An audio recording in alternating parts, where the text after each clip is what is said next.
Christopher Min, tinawag na mapagpanggap si Vice Ganda. Hindi ka tunay na babae.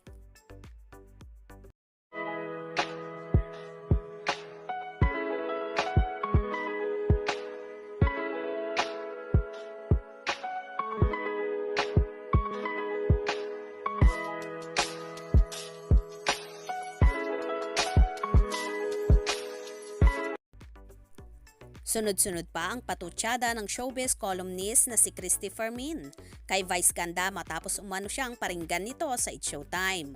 Matatanda ang nag-react si Christy tungkol sa pagpaparinig umano ni Vice sa isang segment kasing Me Choose ng nasabing noontime show. May isang contestant na ang pangalan ay Christy. Kumusta ka, Christy? Anong pinagkakaabalahan mo, Christy? Bukod sa paggawa ng mga kasinungalingan? Tanong ni Vice Ganda. Hindi naman kami pinanganak kahapon para hindi namin maturol na ako talaga ang pinatatamaan ni Vice Ganda. Ang hindi lang maganda, puro patagilid ang kanyang bira. Sad ng showbiz columnist.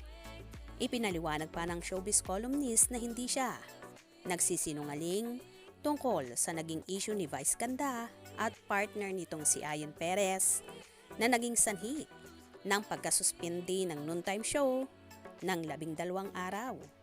Kung yon ay pagsisinungaling, bakit kinatigan ang aking pagsisinungaling ng MTRCB at pinatawan kayo ng 12 araw na suspension?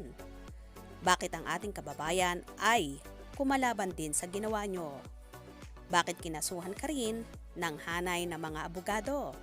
Say ni Christy, kung ang pagsisinungaling sa'yo ay masama, tama yon.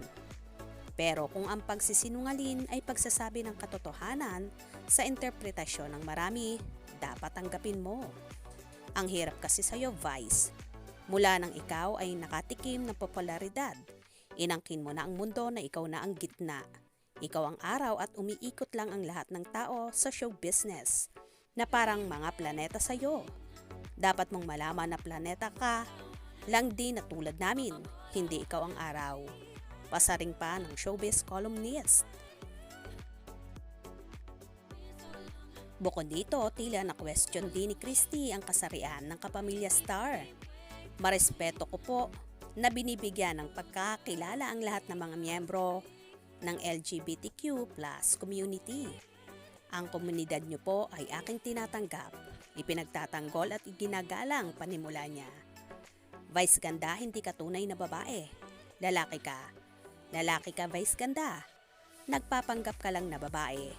Ngayon kapag ikaw bumibiyahe sa isang mahabang kalye, tinawag ka ng kalikasan, bababa ka sa sasakyan, hahanap ka ng puno at doon ka rin jijingle.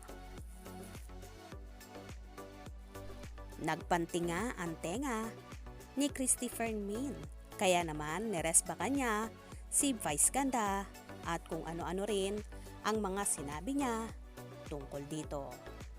Kaya naman tumutok at wag na wag pahuhuli sa mga maiinit na kaganapan.